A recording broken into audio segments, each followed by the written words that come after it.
MPD, pengampu mata kuliah evaluasi pendidikan bahasa Arab, dan teman-teman yang saya cintai. Pada hari ini kami dari kelompok 3, saya Filzah, bertugas sebagai moderator pada sesi diskusi kali ini, yang akan membahas tentang jenis tes pembelajaran bahasa Arab berdasarkan penskoran. Tentunya saya tidak sendiri, saya bersama anggota kelompok saya yaitu Kohana Nabila dan Zilfa Zahra. Ya, mungkin boleh langsung.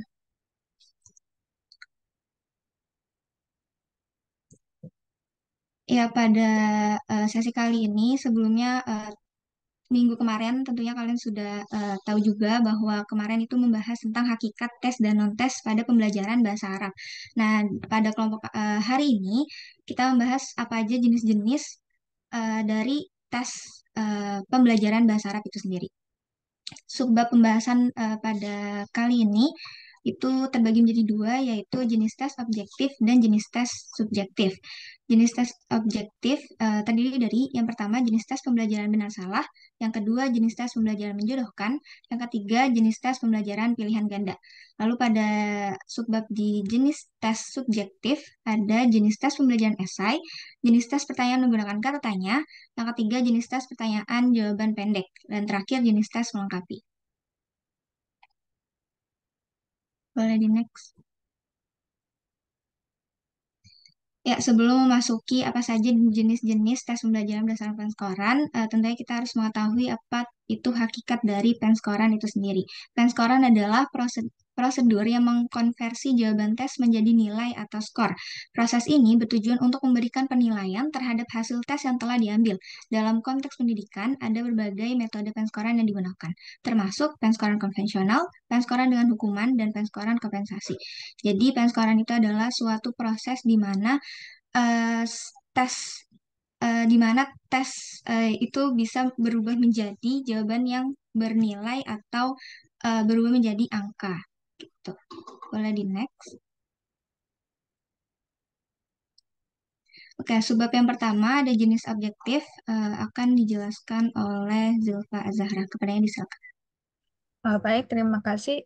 Yang pertama adalah jenis tes objektif. Pengertian dari jenis tes objektif sendiri adalah memahami bentuk penilaian tes hasil belajar dapat membantu pengajar dalam membuat tes yang sesuai dengan tujuan pembelajaran dan ranah berpikir atau taksonomi Bloom, mulai dari tingkat rendah, mengingat informasi, hingga tingkat tinggi, mencipta. Jenis tes pembelajaran benar salah.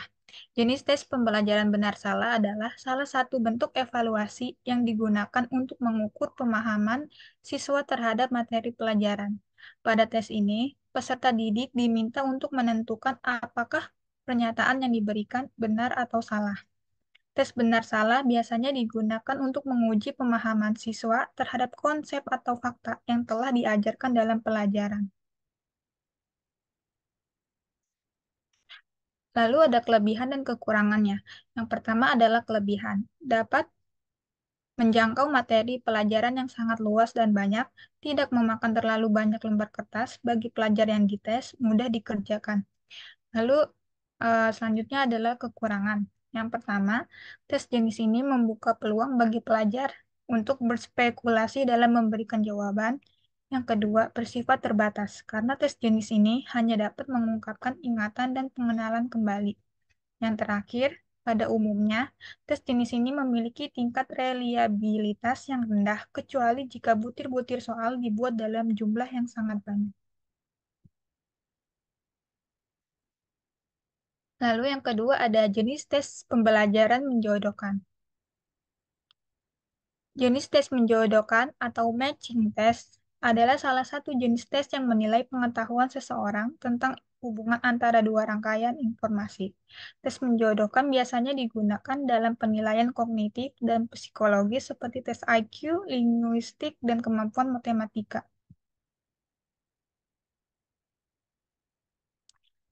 Selanjutnya ada kelebihan dan kekurangannya. Yang pertama, kelebihan. Satu, mudah dibuat. Kedua, penilaian yang cepat dan objektif. Ketiga, jika dibuat dengan baik, maka faktor penebak bisa dihilangkan. Kemudian ada kekurangan. Yang pertama, hanya mengukur beberapa aspek hafalan atau ingatan. Kedua, pengajar seringkali menggunakan jenis tes ini untuk menghindari pertanyaan-pertanyaan yang sulit. Yang terakhir, tes ini kurang baik untuk mengukur pengertian dan kemampuan membuat tafsiran atau interpretasi.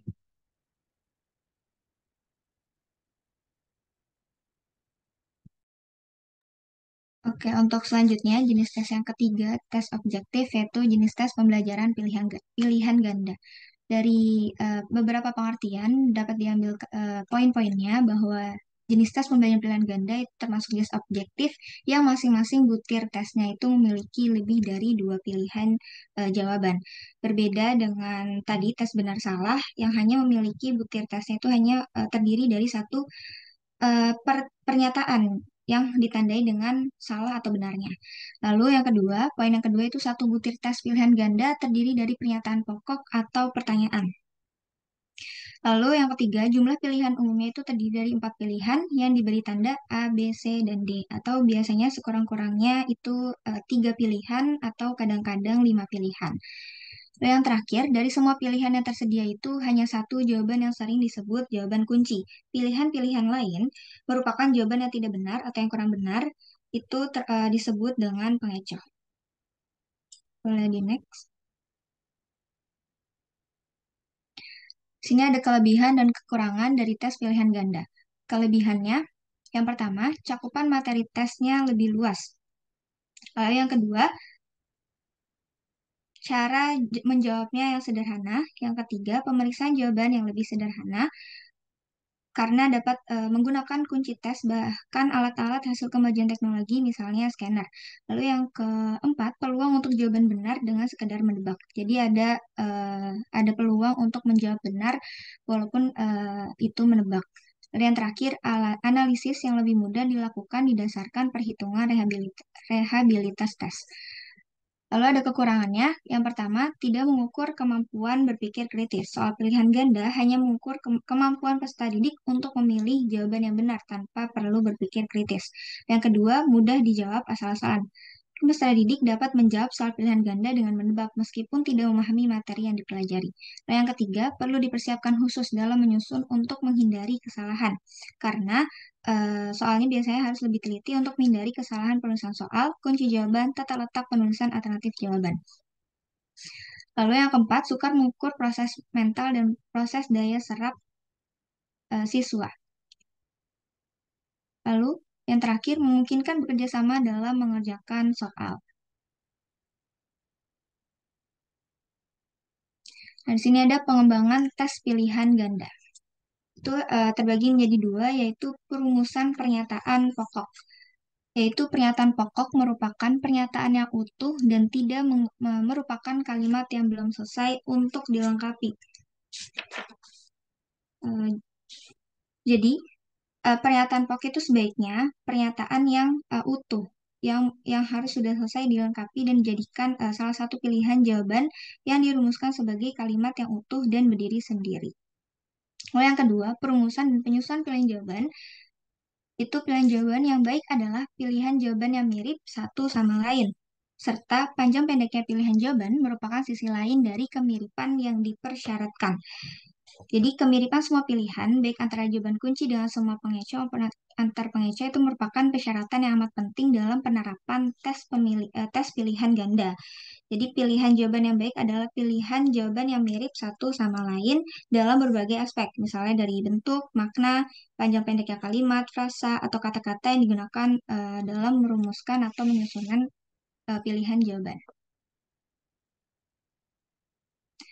Lalu masuk ke subbab yang kedua yaitu jenis tes subjektif. Salah satu bentuk tes tertulis yang susunannya terdiri atas item-item pertanyaan yang masing-masing mengandung permasalahan dan menuntut jawaban siswa melalui uraian-uraian kata yang merefleksikan kemampuan berpikir siswa. Jadi next. Ya, adapun macam-macam dari jenis tes subjektif, yang pertama itu ada tes esai. Tes esai ini mengacu pada tes yang jawabannya berupa suatu esai atau uraian dalam berbagai gaya penulisan, seperti deskriptif dan argumentatif. Sesuai dengan permasalahan yang menjadi pokok bahasan, sehingga jawaban peserta tes biasanya masih beragam sesuai dengan tingkat pemahaman dan kemampuannya masing-masing peserta tes untuk mengungkapkannya. Jadi tes esai ini adalah tes yang soalnya di mana jawaban itu berupa teks yang jawaban yang berupa deskriptif atau argumentatif sesuai dari tingkat pemahaman, daya ingat, dan kemampuan dari masing-masing peserta didik dalam menjawab soal itu sendiri. Boleh di next. Ya, adapun kelebihan dan kekurangan dari tes esai, kelebihannya yang pertama dapat mengorganisasikan jawaban dengan pendapatnya sendiri. Lalu yang kedua, tidak dapat menerka-nerka jawaban.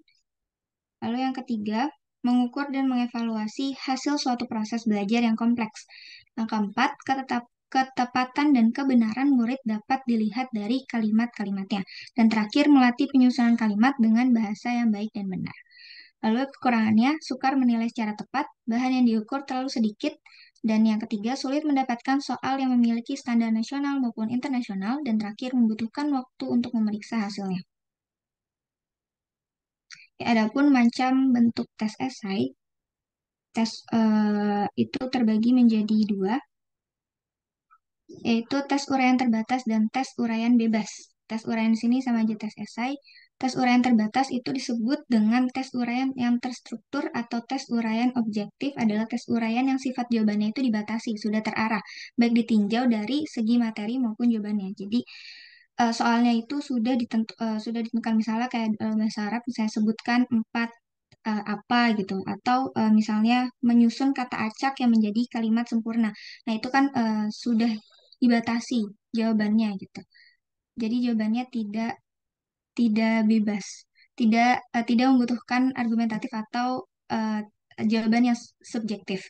Lalu kalau tes uraian bebas itu yang mengharuskan siswa mengungkapkan gagasan mereka secara bebas melalui tulisan atau karangan.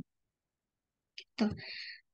Misalnya contohnya kalau ini menjelaskan bagaimana aktivitas kita dalam sehari-hari dalam bahasa Arab. Nah, itu kan membutuhkan jawaban yang argumentatif dalam menjawabnya.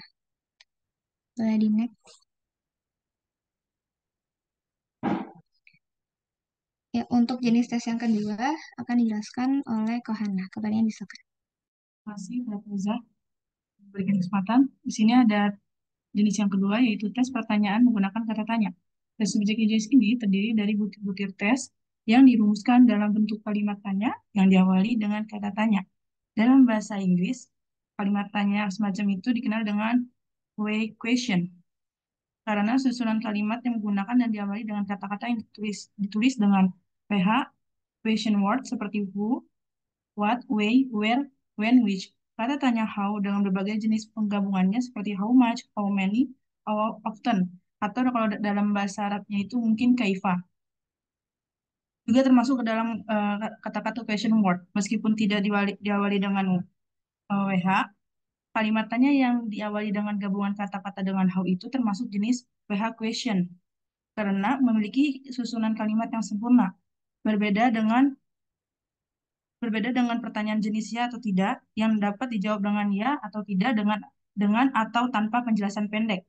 Jawaban terhadap kalimat tanya jenis ini tidak semestinya diawali dengan ya atau tidak. Jawaban terhadap pertanyaan semacam itu seharusnya berupa wacana yang lebih lengkap dan berbeda pula dengan jawaban tes esai yang biasanya lebih panjang. Jawaban tes jenis ini biasanya berupa kalimat-kalimat, paragraf, atau paparan yang tidak sepanjang esai, meskipun lebih panjang daripada sekadar kata iya atau tidak. Boleh di next.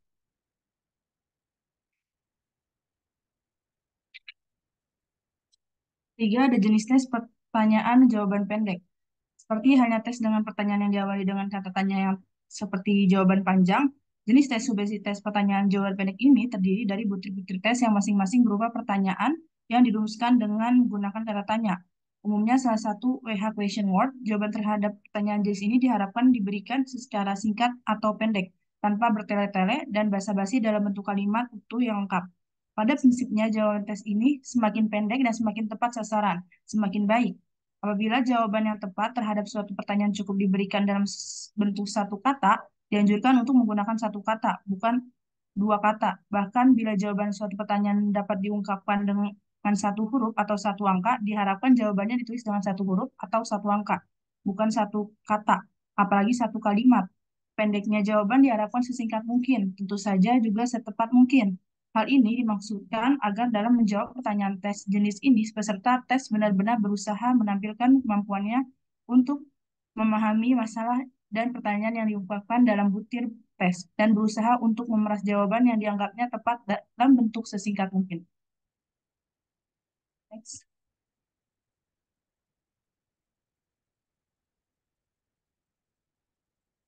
Kemudian di sini ada jenis yang keempat, yaitu jenis tes melengkapi.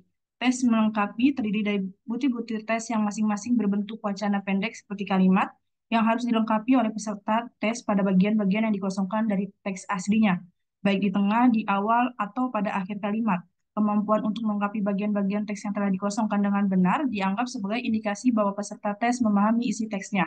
Penalarannya adalah bahwa meskipun tidak dalam bentuk jawaban terhadap suatu pertanyaan, kemampuan untuk melengkapi dengan benar bagian-bagian yang telah dihilangkan dari teks aslinya itu mengindikasikan pemahaman tentang keseluruhan wacana asli. Sebagai halnya tes jawaban pendek, tes melengkapi pada dasarnya juga merupakan tes subjektif karena jawaban peserta tes tidak dapat sepenuhnya diduga dan dipastikan sebelumnya. Oleh karena itu pula, maka perskoran perlu juga didasarkan atas rambu-rambu perskoran yang berisi daftar kata atau ungkapan yang sama atau sesuai dengan kata yang telah dilesapkan. Daftar kata itu disusun sebagai daftar kata yang terbuka, yang masih membuka peluang untuk kata lain di luar daftar arti fungsinya sama dan dapat menggantikan kata aslinya. Saya kembalikan kepada moderator.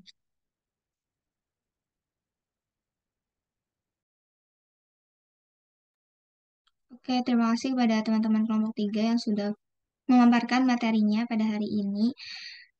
Mungkin selanjutnya itu sesi tanya jawab kepada teman-teman apabila ada yang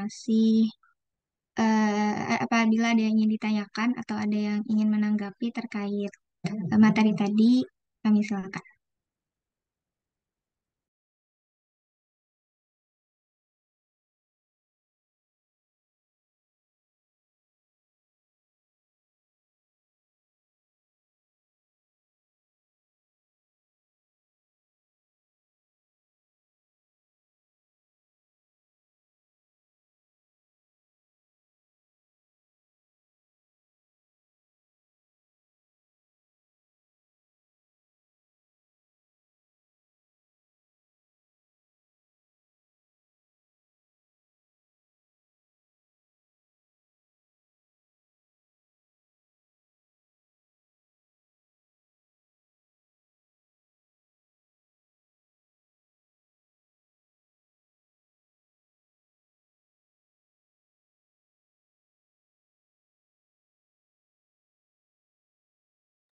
Ya, kepada Imanul Hamdillah dipersilakan untuk maaf, ya, pertanyaannya.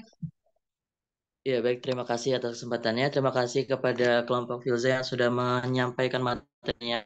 Kemudian izin bertanya terhadap poin tes yang objektif itu kan ada poin benar, ada poin pilihan ganda. Nah, sebenarnya ada ketentuannya nggak sih dalam menentukan kapan kita harus menggunakan pilihan atau 5 pilihan? Itu baiknya gimana kira-kira? Terus apakah pilihan ganda itu berpengaruh mempengaruhi sesuai tingkatan, misalnya kayak di SD itu bagusnya 3 pilihan, di SMP mungkin 4 pilihan gitu, naik sesuai tingkatnya atau bagaimana? Bisa dipahami? Ya, dipahami. Terima kasih Imat atas pertanyaannya. Apakah ada lagi pertanyaannya atau sudah cukup? Apakah teman-teman ada lagi? Dipersilahkan jika memiliki pertanyaan.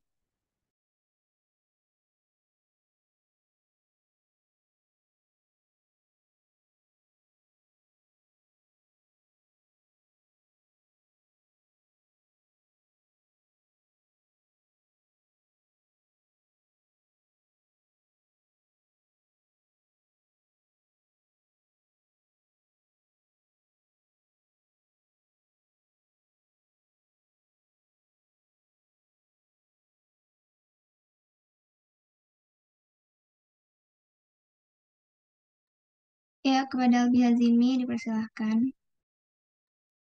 Oke, terima kasih Hilda atas kesempatannya dan terima kasih juga atas materi penjelasan dari materinya.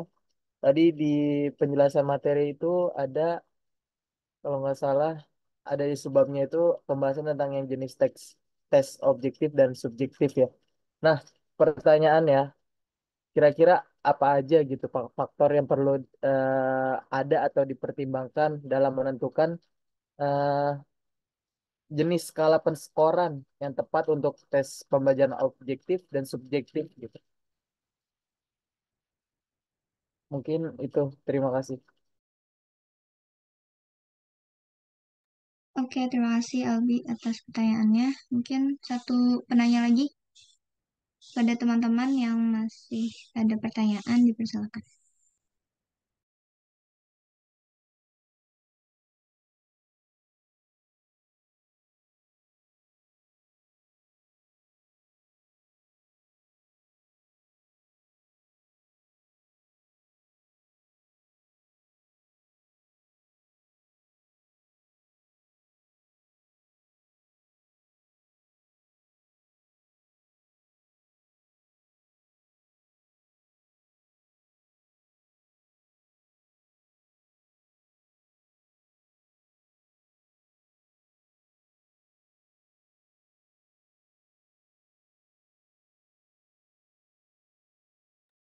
Hanya dua penanya hari ini. Silakan yang lain. Diana mungkin, Alwia, Anida, Rara. Nah, itu Diana Resen. Ya, dipersilahkan Diana. Ya, terima kasih sebelumnya atas kesempatannya. Mau bertanya aja, ada nggak sih tes yang paling efektif yang dapat guru berikan kepada siswanya gitu, atau memang harus sesuai situasi dan kondisi saat dia mengajar atau memberikan materi atau bagaimana? Jelas nggak?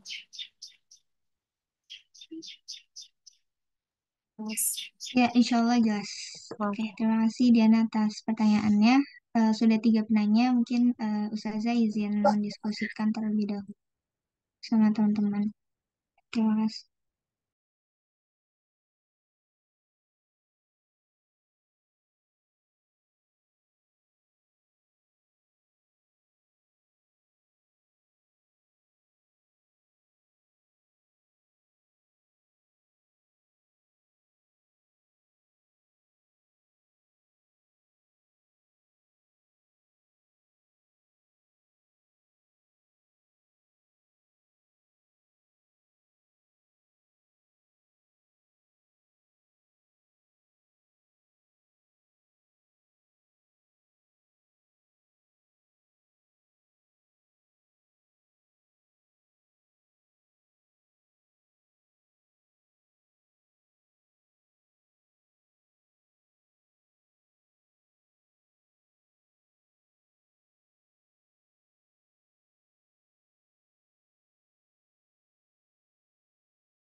Oke, izin menjawab.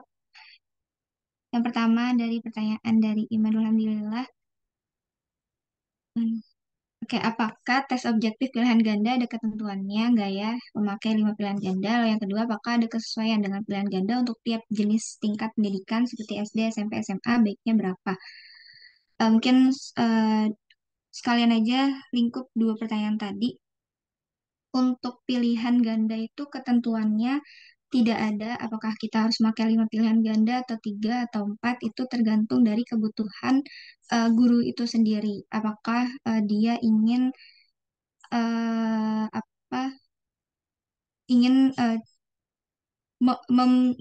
memperbanyak soal pengecohnya. Kan biasanya kalau semakin banyak soal pengecohnya berarti semakin dilihat tingkat kesulitan dari soal itu sendiri kan.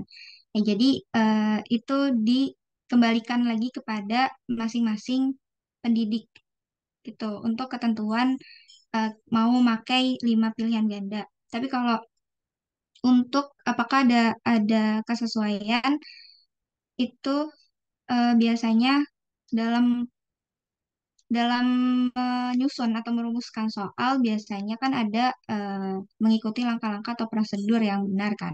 Terus syarat-syarat dalam penyelesaian soalnya juga pendidik harus tahu bagaimana tekniknya juga harus tahu. Nah, tapi biasanya untuk alternatif jawaban kan harus lebih dari 2.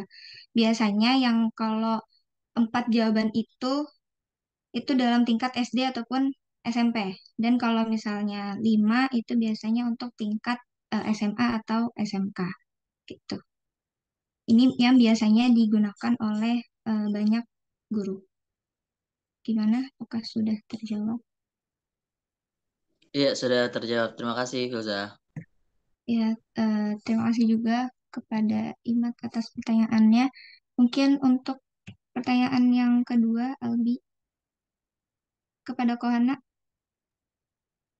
Nah, ini di sini kan tadi Abi nanya ya tentang apa aja sih faktor-faktor yang harus dipertimbangkan dalam menggunakan jenis teks pembelajaran objektif dan subjektif. Yaitu ada pertama, yaitu paling penting itu tujuan pembelajaran.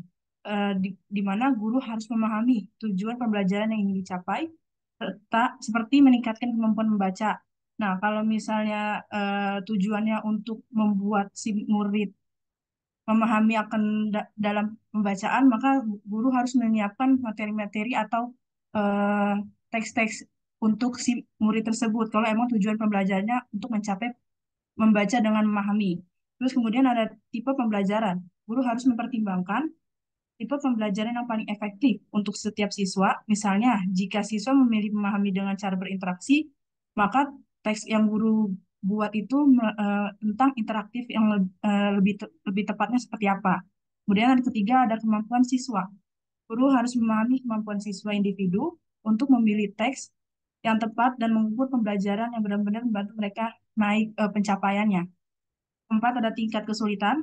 Kelima, ada waktu yang diperlukan. eh, Guru harus mempertimbangkan waktu yang diperlukan untuk siswa untuk menjawab tes agar si siswa tidak merasa stres dan dapat memberikan jawaban dengan akurat. Keenam, itu ada feedback dan evaluasi. Guru harus mempertimbangkan apakah tes yang dapat memberi eh, tes apakah tes dapat memberikan feedback dan evaluasi yang cukup untuk siswa untuk memperbaiki kemampuan mereka. Ketujuh, ada kesan psikologis. Guru harus mempertimbangkan dampak tes terhadap pesan psikologis siswa, seperti kesan stres, kecewa, atau mungkin kepuasan terhadap tes yang diberikan oleh guru. 8, mungkin untuk karena ini ada di era digital, itu akan diperlukan tentang teknologi yang dipakai. Guru harus mempertimbangkan apakah perangkat dan aplikasi yang digunakan untuk tes dapat berfungsi dengan baik di kelas dan memudahkan untuk digunakan oleh siswa. Ini itu saja, Albi. Apakah terjawab? Oke, baik, terjawab. Terima kasih. Terima kasih kembali.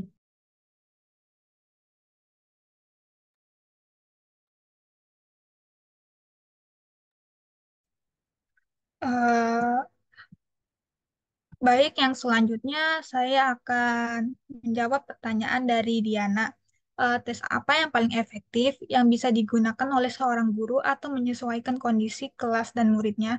Sama seperti pertanyaan Albi tadi, jawabannya adalah tes yang paling efektif untuk digunakan oleh seorang guru itu tergantung pada tujuan pembelajaran, materi yang disampaikan, kemampuan guru, kondisi siswa, sumber dan fasilitas yang tersedia, serta waktu yang dialokasikan.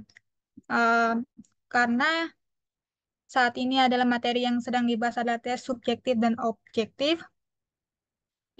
Yang sesuai adalah hanya untuk jenis tes untuk menulis saja ya. Karena kalau dalam pembelajaran bahasa Arab itu kan ada 4 keterampilan, yaitu mendengar, berbicara, membaca, dan menulis. Jadi tes objektif sama dan tes subjektif ini hanya cocok untuk jenis tes untuk keterampilan menulis. Apakah sudah terjawab, Diana? Baik, sudah. Terima kasih atas Baik. jawabannya.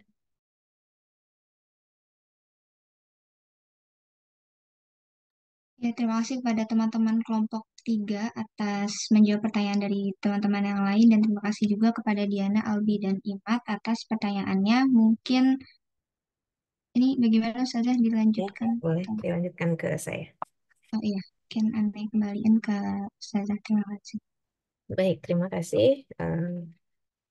Firza, Zilfa, dengan Kohana ya.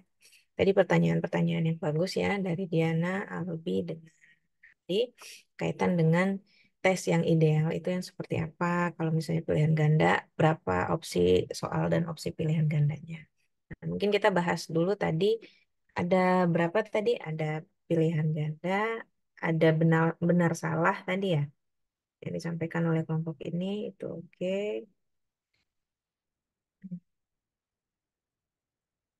Ini. Menjodohkan ya, menjodohkan tuh mungkin ada sejumlah butir soal, ada sejumlah butir jawaban terus dicocok-cocokkan gitu. Jadi ada 3 ya untuk pengembangan jenis tes objektif dengan subjektif. Kemarin ingat nggak saya menjelaskan tentang objektivitas dan subjektivitas dalam penilaian. Nah, ini berbeda dengan yang saya sampaikan kemarin. Kalau eh, tes subjektif dan tes objektif itu sebagaimana yang disampaikan oleh kelompok ini tadi. Kalau yang saya sampaikan kemarin yang kaitan dengan eh, s- menilai berdasarkan like or dislike, suka atau tidak suka terhadap individu yang dinilai, atau menilai berdasarkan apa yang memang kemampuan dari individu tersebut, itu lebih ke arah sikap ya, sikap objektif dari kita sebagai seorang guru dan sikap subjektif gitu. Nah, harapannya teman-teman semua sebagai calon guru, termasuk saya pribadi di sini, kita harus menggunakan yang namanya sikap objektif ya terhadap objeknya gitu. Jangan subjektif karena kedekatan tertentu, karena apa namanya satu dan lain hal sehingga kita menggunakan sikap subjektivitas kita dalam hal penilaian. Nah, itu lebih kepada sikap yang kemarin saya jelaskan. Kalau yang sekarang lebih kepada jenis tesnya. Kalau jenis tes objektif, to the point langsung kepada objeknya. Gitu. Jadi pilihan jawabannya pun hanya satu. Tapi kalau tes subjektif, itu benar-benar terhadap bagaimana pemahaman individu. Jadi tidak langsung ke poinnya, tapi bagaimana memahami pemahaman seorang individu terhadap materi pembelajaran yang sudah dipelajarinya. Tuh. Nah, kalau tes objektif tadi ada eh, apa tadi benar salah menjodohkan dengan pilihan ganda. Nah, kalau Kak yang benar salah ini biasanya digunakan untuk levelnya masih level C1. Teman-teman masih ingat taksonomi belum nggak? Taksonomi belum masih ingat ya? Coba saya searching ya, biar saya apa namanya mengingat kembali teman-teman taksonomi belum.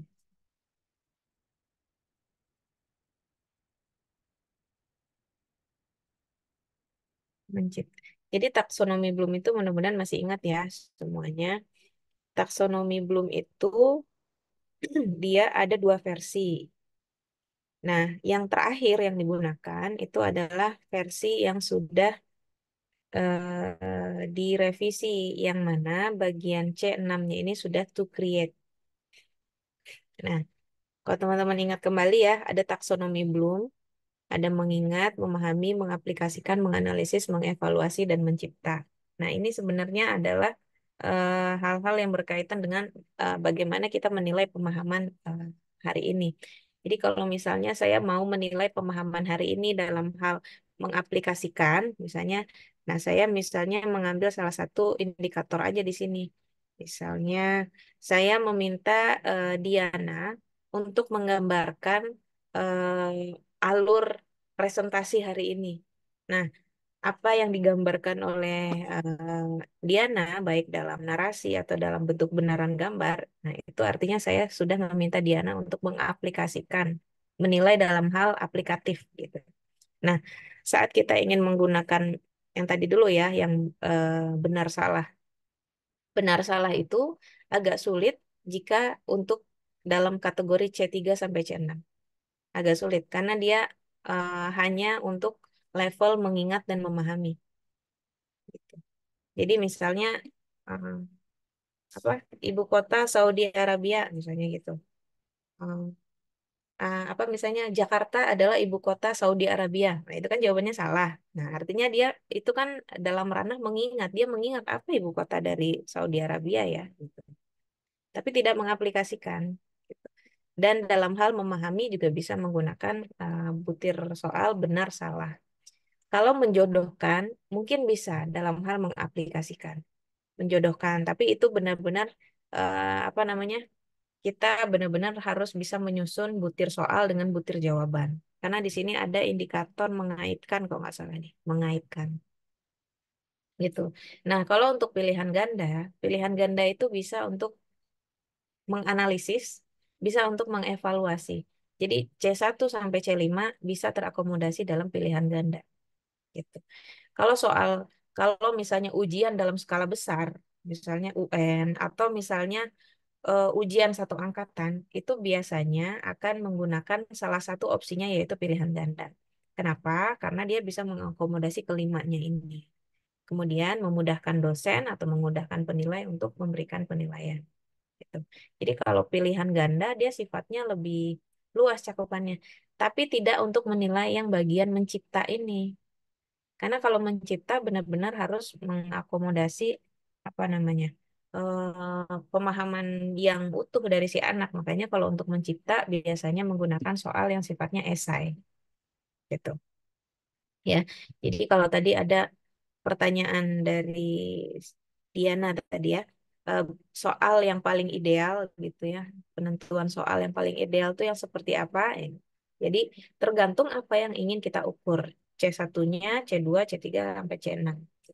Nah, kalau opsi pilihan ganda mungkin dia bisa mengukur C1 sampai C5. Tapi kalau untuk C6 karena dia lebih kepada level mencipta ya, bisa menghasilkan sesuatu, nah itu bagusnya memang menggunakan butir pertanyaan esai, butir jawaban esai. Gitu. Nah, ada beberapa hal dalam merancang soal pilihan ganda. Nah, ini mungkin nanti menjadi apa namanya?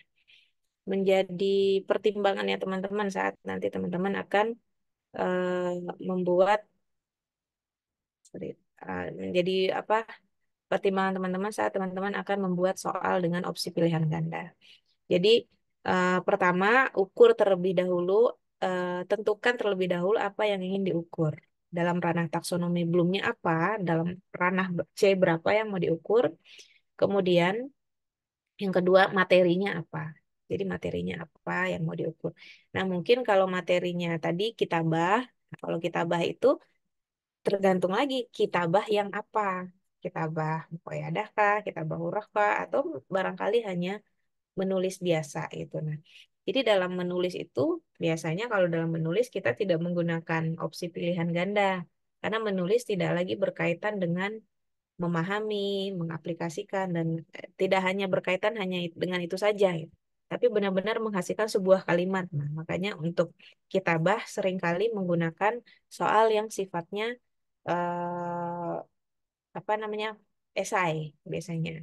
Nah, tapi kalau nahu sorof gimana? Nahu sorof kan kadang ada juga yang mengisi titik-titik, memperbaiki gitu kan. Nah, itu jadi agak berbeda gitu. Jadi agak berbeda karena kalau di nahu sorof itu benar-benar ingin memperhatikan kesesuaian atau pemahaman si anak untuk mengubah atau memperbaiki eh, kata atau kalimat. Nah, kalau untuk pilihan ganda, jadi sebenarnya pilihan ganda itu juga kreativitasnya si guru. Ada kalimat-kalimat yang kurang efektif. Jadi misalnya tadi kita berbicara tentang ibu kota. Misalnya ibu kota dari Indonesia adalah itu efektif, tapi kalau untuk perguruan tinggi jadi kurang efektif dia. Kalau untuk sekolah mungkin oke. Jadi dia hanya fokus terhadap apa yang ingin dijawab gitu. Tapi kalau untuk perguruan tinggi mungkin bisa dikembangkan butir soalnya gitu karena kan membutuhkan proses berpikir ya. Misalnya dari pilihan jawaban berikut manakah yang menjadi ibu kota Indonesia gitu. Jadi di butir pertanyaannya itu mengajak orang untuk berpikir terlebih dahulu gitu dari pilihan jawaban berikut. Nah itu karena memiliki dampak yang agak berbeda. Kalau anak SD mungkin nggak apa-apa. Ibu kota Indonesia adalah gitu. Ibu kota Republik Indonesia adalah titik-titik gitu. Karena memang kalau SD kan yang ditanyakan memang pemahaman gitu. Sama halnya dengan saat kita menyajikan opsi jawaban yang lain gitu. Sorry, opsi soal yang lain yang kalau di perguruan tinggi levelnya kita usahakan butir soal itu menekankan kepada kemampuan berpikir yang tingkat tinggi gitu. Itu jadi ada kita berikan kasus, padahal sebenarnya yang mau kita tanya tuh simple gitu. Tapi kita kasih kasus dulu. Nah, jadi dikembangkan dulu, diarahkan dulu mereka untuk berpikir secara kritis dulu gitu. Nah, jadi nggak menerka-nerka karena kasusnya sudah dirancang oleh kita. Nah, ada beberapa petunjuk kalau saya ini ya, tapi saya nggak buka di sini. Eh, Misalnya soal untuk Penmaba Mandiri. Penmaba Mandiri itu ada yang jalur Penmaba sini pasti ada ya, yang jalur Penmaba Mandiri. Itu kan menggunakan opsi pilihan ganda. Nah, itu ada butir-butir apa namanya petunjuk yang dirancang oleh tim apa sebelum dikasih ke tim penyusun soal. Nah, beberapa hal tersebut misalnya, nah, saya lihat dulu, tapi nggak bisa saya buka di sini ya, nah ini rahasia negara. Hmm, Misalnya, mana tadi? Misalnya gini, eh nah, pilihan jawaban harus homogen dan logis. Homogen dan logis ya, artinya nggak ada yang keluar salah satu dari opsi pilihan jawaban. Ada yang menurut saya ya ini biasa aja, tapi ternyata dilarang dalam penyusunan soal pilihan ganda, yaitu hindari pernyataan jawaban benar semua atau semua jawaban salah. Itu ternyata apa namanya tidak begitu diizinkan dalam penyusunan soal. Yang jawaban benar semua, jawaban salah semua tidak diizinkan karena sebenarnya kalau misalnya opsi jawabannya ada 4, yang satu A B C nih benar A B C karena misalnya jawabannya memang 3, akhirnya terus kita kasih aja D jawaban benar semua. Kalau dia ngeklik jawaban benar semua berarti apa namanya dia sudah paham. Nah mungkin sebenarnya karena opsi jawabannya 3, tiga-tiganya benar sebenarnya ini bisa aja dipecah aja menjadi soal. Jadi untuk jawaban satu mengarahnya kemana? Kembangkan jadi satu butir soal gitu. Jadi benar-benar hindari apa namanya yang namanya jawaban benar semua atau salah semua gitu. Apalagi kalau jawabannya benar semua, jawab A B C benar, ya mendingan dipecah aja jadi 3 butir soal lagi kan bisa nambah-nambah gitu kan daripada bingung bikin soal apa lagi ya gitu. Itu. Nah kemudian, nah itu tadi. Jika jika soal menggunakan gambar, grafik atau tabel, ya. Oh iya, jadi harus mudah untuk difahami. Tapi mungkin kalau di apa di kita jarang ya menggunakan ini ya soal-soal dengan gambar, grafik atau tabel. Nah, soal tidak boleh bergantung pada jawaban sebelumnya, gitu. Jadi bisa jadi gini, ada butir soal nomor 2. Butir soal nomor 2 itu, jika dia menjawab benar, itu seolah-olah mengarahkan dia untuk menjawab butir soal yang nomor 3, gitu. Nah, jadi kadang misalnya dia merasa, salah nih jawaban yang di atas. Yang benar, yang nomor 3 nih benar. Akhirnya yang nomor 2-nya diperbaiki sama dia. Karena jawabannya ada di soal yang nomor 3, gitu. Nah, intinya jangan sampai soal yang atas mengarahkan ada jawabannya di bawah, gitu. Jadi soal berikutnya mengarahkan pada jawaban yang benar di soal sebelumnya. Nah, itu juga jangan sampai terjadi. Itu. Kemudian yang lain sifatnya ya sama ya. Jadi kalau gini, kalau opsi pilihan jawaban ada yang 3 ya, ada yang ABC, ada yang ABCD, ada yang ABCDE. Tuh, nah itu memang berdasarkan pada tingkat kognitifnya si anak. Biasanya kalau ABC itu masih levelnya SD. Kadang sekarang SD udah ABCD sih saya lihat tuh di buku-buku apa namanya buku-buku anak sekolah. Tapi kalau sudah dalam tingkat perguruan tinggi, biasanya dia sampai E. Itu benar-benar untuk membutuhkan pemahaman membaca cepat, termasuk pemahaman terhadap materi yang sedang apa sedang ya ditanyakan dalam butir soal tersebut. Begitu. Ya, jadi teman-teman semua di sini bebas untuk menentukan butir soal mana atau jenis tes yang mana, mau objektif, mau subjektif, itu bebas sebenarnya teman-teman menentukan. Karena apa? Karena yang pertama itu tergantung, apa tadi yang satu, taksonomi Bloom atau level C berapa, kognitif berapa yang mau diukur. C1, C2, C3, C4, C5, C6. Kalau hanya level C1 yang mau diukur, ya tes benar salah pun nggak apa-apa. Tes benar salah gitu. Karena kalau benar salah tuh dia nggak terlalu kuat soalnya ininya. Apa namanya, nggak terlalu kuat untuk mengukur hal-hal lain kecuali hal pemahaman atau ingatan gitu, hafalan gitu sifatnya itu boleh lah tuh benar salah. Jadi yang pertama yang diperhatikan adalah level taksonomi belum berapa yang mau diukur. Yang kedua, materinya apa yang mau diukur. Misalnya taksonomi belumnya level C5. C5 tadi mengevaluasi gitu. Nah, terus materinya adalah materi istima misalnya gitu. Nah, jadi kalau mengevaluasi materinya istima, oh mungkin bisa menggunakan tes yang sifatnya subjektif aja. Jadi dia bisa menceritakan, mengevaluasi apa yang dia dengar gitu. Tapi kalau misalnya kita beri tes yang sifatnya pilihan ganda, akhirnya kan menutup kemungkinan mereka untuk mampu mengevaluasi apa yang mereka dengar gitu. Ya, jadi benar-benar disesuaikan. Tapi kalau misalnya memang hanya untuk dari istima, hanya untuk mengetahui pemahaman mereka berdasarkan apa yang mereka dengarkan. Nah, berarti kan yang mau diukur nggak sampai C yang jauh itu ya, masih hanya dalam tahap menganalisis misalnya. Menganalisis itu levelnya C4. C4. Nah, itu nggak apa-apa pakai pilihan ganda. C4. Jadi menganalisis misalnya ada berapa orang dalam komunikasi ini atau di manakah situasi komunikasi ini berlangsung gitu. Misalnya dari tes istima kan gitu ya. Situasinya di mana atau ada berapa orang atau apa gitu. Nah, itu dalam hal menganalisis nah baru boleh menggunakan pilihan ganda. Gitu. Jadi intinya disesuaikan taksonomi belum berapa, materinya tentang apa, terus apa yang ingin kita harapkan dari si anak-anak ini. Nah, baru deh kita menentukan sepertinya untuk tes ini bagusnya menggunakan pilihan ganda, benar salah, menjodohkan, esai atau apa. Nah, tapi kalau untuk perguruan tinggi, jangan gunakan esai untuk menjawab soal-soal yang sifatnya apa namanya definitif, definitif atau yang kayak apa namanya pengertian gitu loh. Jelaskan pengertian tentang A gitu.